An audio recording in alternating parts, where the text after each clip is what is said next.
welcome to online classes. In previous video, we just taught you about the competitive exams and we just help you how to, you have to just utilize that thing. In this video, we are just going now onwards to prepare with the help of projector our syllabus as usual. So student, let us start the first chapter, the clouds of class 8. So continue the video. See. Before starting, I would like to tell you to see the upper. What before we read? Here the mention the floating clouds in a clear blue sky changes pattern every now and then. It means in this line the poet wants to tell you about the clouds, how it appears in the sky when it floats. The poet compared them to a flock of sheep present in the partial glow. And also, in this line, the poet is comparing the cloud with the ships. And see, he imagines that the blowing wind is like the shepherd's boy who drives them down to their float before sunset. And also the poet has described the shepherds as a wind. जैसे कि wind होती है, हवा को जो है उन्होंने जो है शिपर्स यानी कि जो चरवाहा होता है उसको उन्होंने इसको कंपेयर किया है. And as the cloud wind blow the cloud away the same way the shepherds take their sheep towards their home in the evening. So student, मैंने आपको इसका एक्सप्लेनेशन किया है कि इस पोयम में कैसे जो है पोएट ने एक क्लाउड को शिप के साथ और हवा को जो है उसके चरवाहे के साथ जो है कंपेयर किया है. So let us start the poem. The sky is full of clouds today. आज आसमान में पूरी तरह से बादल छाए हुए हैं. And idly to and fro like sheep among the pasture they across the heaven go. It means अब जो है जो क्लाउड्स जो है इस तरह से जो चारों तरफ छाए हुए हैं जैसे कि जो है सुस्ती में आकर के जो शिप्स जो है वो चल रही है चराहों की तरफ और वो चारों तरफ जो है फैल गई है और उन्हें जो है they are just trying to just take their field. Now see the next line. I hear the wind with merry noise around the house tops sway. It means what? अब उनको वो हवा सुनाई देती है कैसे खुशी की आवाजें आ रही है जैसे. तो अराउंड द हाउस टॉप स्वे और उनको जो है क्योंकि बादल जो है आसमान पे ऊपर है और उनको आवाज बहुत ही अच्छी लग रही है उनकी जैसे हवा उनको एक तरफ से ब्लो कर रही है तो उस हिसाब से. And dream it is the shepherd's boy, they are driving home their sheep. और ऐसा लग रहा है उस हवा से जैसे कि बादल जैसे हवा से दूर जा रहे हैं. The same the poet has compared that shepherds are just trying their sheep towards their home. यानी कि बादलों को जैसे हवा लेके जा रही है उसी तरह से चराहे जो है अपने शिप्स को वापस घर की ओर लेके जा रहे हैं. Yes, now the clouds move faster now and see the west is red and gold. अब क्या है? Now the poet is explaining that now the clouds are just moving faster due to the wind. And now what had become? Now the cloud being when the wind is blowing the cloud very speedily and it just west is red and gold and the atmosphere and the nature has been changes in the gold. Each ship seems ascending to the first within the fold. अब जो है ऐसा लगता है जैसे हवा जब जोरों से चलती है तो क्लाउड जो है आगे पीछे होके जा रहे थे. सेम कंपैरिजन जो है यहाँ पे पोएट कहता है कि what according to same as the cloud and the wind the same is happening with the ship. trying to move faster before them and is trying to just reach as much as fast in their fold. अपनी जगह पे वो वापस कैसे जल्दी जाती हैं. I watch them hurry on until the blue is clear and deep and dream that far beyond the hill the shepherds float their ship. In this paragraph, student, what it say कि I watch them hurry on until the blue is clear and deep.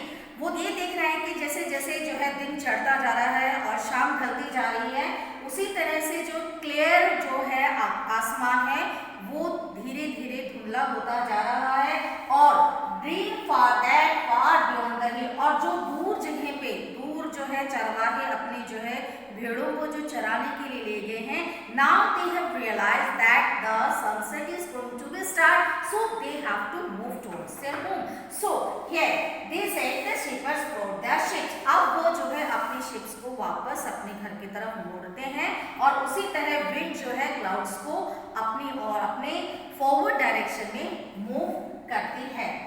That in the sky the trembling star, trembling means यानी कि कपकपाना. तो जैसे कि sky में जो है कांपते हुए तारे होते हैं, the little flowers shine out, और जो छोटे छोटे फूल होते हैं वो चमकते हैं. While night puts up the shadow bar, यानी कि जैसे जैसे अंधेरा छाता है और अपना अंधकार को अपना जो है उस पे फुल करता है, उसी तरह से जो है छाया जो फूल के, तो इस तरह से जो है the same position takes about the shepherds toward the ship. अब देखिए and darkness fall about, और अंधेरा छाने लगता है. I hear the shepherd wish good night, और उन्हें ऐसा लगता है, उन्हें सुनाई देता है कि जैसे जो है चरवाहे हैं वो जो है अब जो है क्या कह रहे हैं, गुड नाइट कहने को हैं.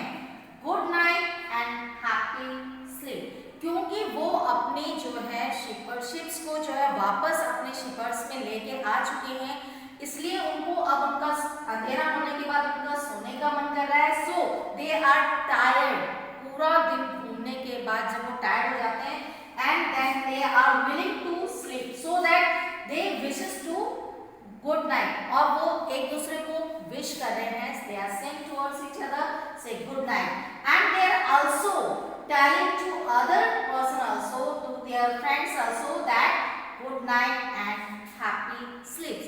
They are just trying and telling them that have a good sleep and good night, and dream that in the east all white, यानी कि जो है पूर्व से सभी जो है सफेद बादल जो नींद की तरह से छा रहे हैं. the same way he is saying that कि आप भी जो है अपनी नींद को लीजिए और स्वीट ड्रीम्स देखिए. the clouds the ship, the same way, जैसे कि क्लाउड्स को जो है शिप के साथ कंपेयर किया हुआ है. द सेम वे, जैसे कि शिप आप वापस में अपने अर्थ पे आकर के नींद की सांस लेती है, उसी तरह से same way the clouds are moving far away with the help of winds, and they are also just imagine that they are going to be sleep.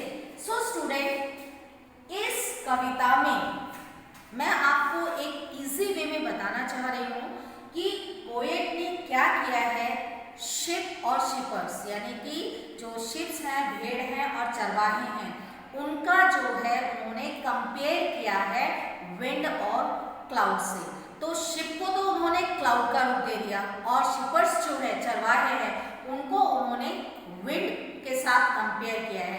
तो जैसे जैसे विंड जो है क्लाउड्स को फ्लो करके लेके जाती है अपने डायरेक्शन में फॉरवर्ड की तरफ, द सेम में जो है विंड का काम जो है शिपर्स करते हैं, चरवाहे करते हैं, जो कि अपने शिप्स को जो चराने के लिए वो लेके जाते हैं चरागाह में, different places just downward the mountain hills. तो इस तरह से जब वो लेके जाते हैं तो they are the followers of the sheep. When they just try to just move towards them, then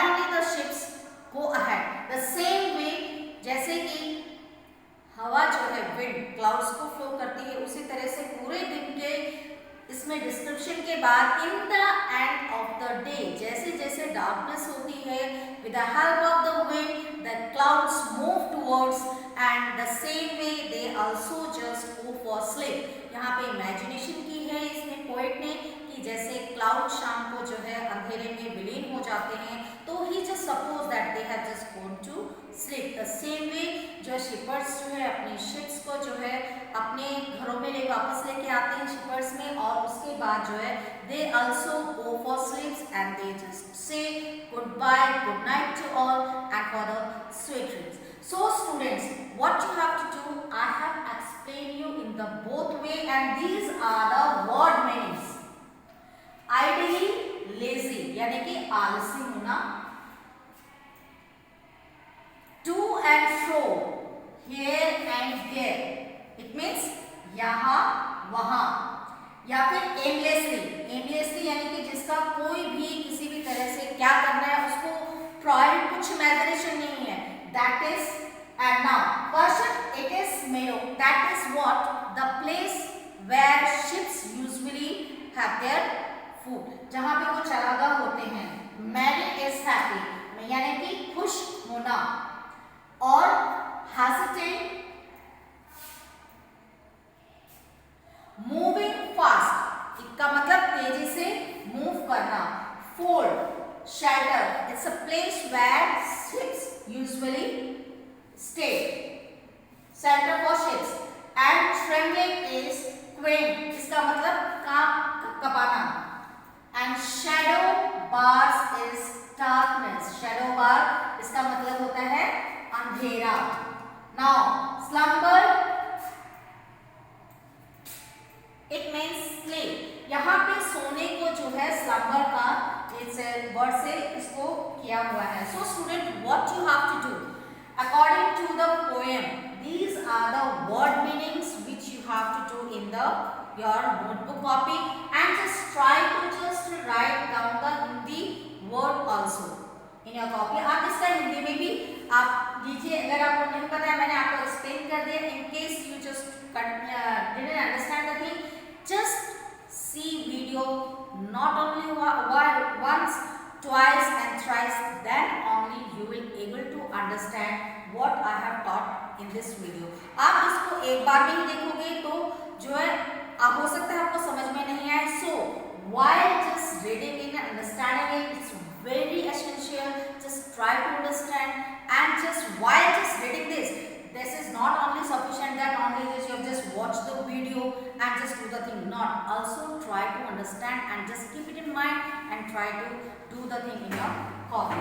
so student, for today in this video only this much, we will just meet you in the next video। so one thing I would like to tell you in the end of this video, just like this video, share it, and don't subscribe, don't forget to click on the bell icon। thank you student, take care। Good morning students, welcome to our online classes। This class is for 8 and in previous classes we teach you for competitive exams and now we teach you for your syllabus with the help of projector। In previous class I teach you about resources, types of resources। There are 3 types of resources: natural resources, human resources and human made resources। I explained natural resource in previous class and today I teach you about human resources and human made resources। I continue my class with human resources। Human resources is the most important resource of any country। कि जो human resource है, मानव संसाधन है, वो किसी देश का बहुत ही महत्वपूर्ण संसाधन है, क्योंकि जिस देश के अंदर जितनी अच्छी जनसंख्या होगी या वहाँ के लोग जितने सक्षम होंगे वो देश उतना ही सक्षम होगा। Having educated and skilled people means rapid development of the country। कि पढ़े लिखे लोग होंगे, एजुकेटेड लोग होंगे, कुशल लोग होंगे जिनको कार्य करने की कुशलता प्राप्त होगी, तो वो सारे वो क्या करेंगे, अपनी कंट्री को एक सक्षम कंट्री बनाएंगे। क्योंकि अगर किसी देश के लोग अनपढ़ होंगे तो ना तो वो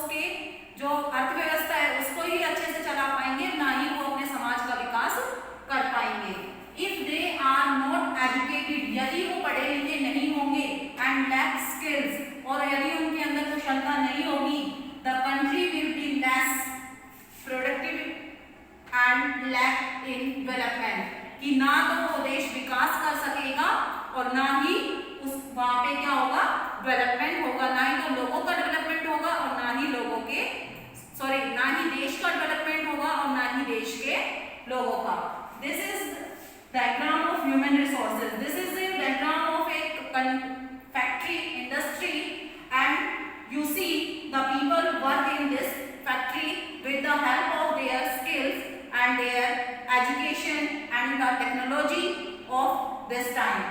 कि मानव अपनी कुशलता और अपनी सक्षमता के आधार पे जब काम करता है तो वो अपने देश को एक विकास के चरम पे लेके जाता है। Our next topic is human made resources, मानव निर्मित संसाधन। अभी तक तो हमने पढ़ा कि नेचुरल रिसोर्सेज होते हैं, प्राकृतिक संसाधन होते हैं जो हमें प्रकृति से प्राप्त होते हैं। ह्यूमन रिसोर्सेज होते हैं जो खुद से ही एक नेचुरल रिसोर्स भी है और ह्यूमन एक अपने आप में भी एक रिसोर्स है। लेकिन जब ह्यूमन अपनी टेक्नोलॉजी, अपनी स्किल्स का यूज करके, अपनी एजुकेशन का यूज करके जो रिसोर्सेज होते हैं, चाहे वो कोई भी हो, तो उसको चेंज कर देते हैं ह्यूमन मेड रिसोर्स में। जैसे कि मैं आपको एक एग्जांपल देती हूँ। किसान खेत के अंदर बीज बोता है, उससे फसल उगाता है और उस फसल को जब वो पक जाती है तो उसकी कटाई करके उसको बाजार में बेच देता है। तो जो फसल का उगना होता है वो क्या है, नेचुरल रिसोर्स है। लेकिन उस फसल को बाजार में बेचना और उससे फिर हम जब घर में खाना बनाते हैं तो वो क्या कहलाता है, मैन मेड रिसोर्स कहलाता है। तो इसके अंदर, इस एग्जाम्पल के अंदर तीनों ही रिसोर्स आ गए कि जब किसान ने फसल बोई तो वो क्या हुआ, नेचुरल रिसोर्स हुआ। फसल का उगना क्या हुआ, नेचुरल रिसोर्स। मानव ने बोई, मनुष्य ने बोई तो वो क्या हुआ, ह्यूमन रिसोर्स हुआ। और मानव ने जो अपनी टेक्नोलॉजी का यूज करके उससे खाना बनाया या उसको अदर यूजेस में लिया तो वो क्या हुआ, ह्यूमन मेड रिसोर्सेज हुआ। Now I explain it. Human made resources are those resources which have been created by humans using their knowledge and expertise। कि ह्यूमन मेड रिसोर्सेज कौन से रिसोर्स होते हैं, जिनका मानव अपने ज्ञान और अपने एक्सपीरियंस से उनको एक क्रियान्वित करता है, उनको लागू करता है। Buildings, machinery, railways, roads etcetera are examples of human made resources. कि बिल्डिंग बनाता है मानव, मानव रोड्स बनाता है, मानव ब्रिजेस बनाता है। तो ये सारी चीजें क्या है, ह्यूमन मेड रिसोर्सेज हैं। जैसे आप यहाँ देख सकते हैं कि जो ह्यूमन है वो मशीनरी से काम कर रहे हैं, कंस्ट्रक्शन का काम कर रहे हैं, बिल्डिंग बनाने का काम कर रहे हैं। तो जो नेचुरल रिसोर्सेज है, जो ईंट, पत्थर, बजरी, रोड़ी है, वो क्या है, नेचुरल रिसोर्सेज है। और ह्यूमन उन चीजों का अपनी नॉलेज और अपनी टेक्नोलॉजी से यूज करके उनको क्या बना रहा है, ह्यूमन मेड रिसोर्सेज बना रहा है। अब हमने पढ़ लिया कि रिसोर्सेज होते हैं और मानव उन रिसोर्सेज का यूज करता है। लेकिन एक चीज, किसी भी वस्तु का एक लिमिट तक ही यूज करना बेटर रहता है। अगर हम उसको एक लिमिट से ज्यादा यूज करते हैं तो फिर वो चीज खत्म होने के कगार पे चली जाती है। तो हमें रिसोर्सेज को क्या करना चाहिए, कंजर्वेशन करना चाहिए, कंजर्वेशन ऑफ रिसोर्सेज। कि हमें संसाधनों का संरक्षण करना चाहिए, हमें संसाधनों को बचाना चाहिए। तो हम इन संसाधनों को कैसे बचा सकते हैं उसके बारे में अब हम पढ़ेंगे। With the increase in global population there has been an increased demand for resources along with cases of over exploitation and exhaustion. कि जैसे जैसे जनसंख्या बढ़ रही है, अब पहले गांव में 10 लोग रहते थे तो वो सारा, या पहले इकट्ठे लोग रहते थे। आज की जो अकेली अकेली फैमिली रहती है तो उनको सबको अलग अलग घर चाहिए, अलग अलग गाड़ी चाहिए, ठीक है, अलग अलग सोने के लिए अलग अलग रूम चाहिए, फिर उस रूम में फैन भी चाहिए। तो जितनी जैसे जैसे जनसंख्या बढ़ रही है वैसे वैसे ही हमें ज्यादा संसाधनों की जरूरत पड़ रही है। और इन्हीं संसाधनों के, इस जो पॉपुलेशन इंक्रीज हो रही है तो डिमांड हो रही है कि जो रिसोर्सेज हैं वो भी बढ़ोतरी की जाए। अब आप एक बात, जो लाइट है, पहले घर में एक ही पंखा होता था और सारे लोग एक ही पंखे के नीचे सो जाते थे। लेकिन आज जब सेपरेट सेपरेट फैमिली है, सेपरेट सेपरेट रहते हैं, तो क्या है कि सभी को अलग अलग सोने के लिए अलग अलग पंखे चाहिए। उस पंखे को चलाने के लिए हमें अलग अलग रूम्स के अंदर लाइट भी अवेलेबल करानी पड़ती है। तो हमें ज्यादा लाइट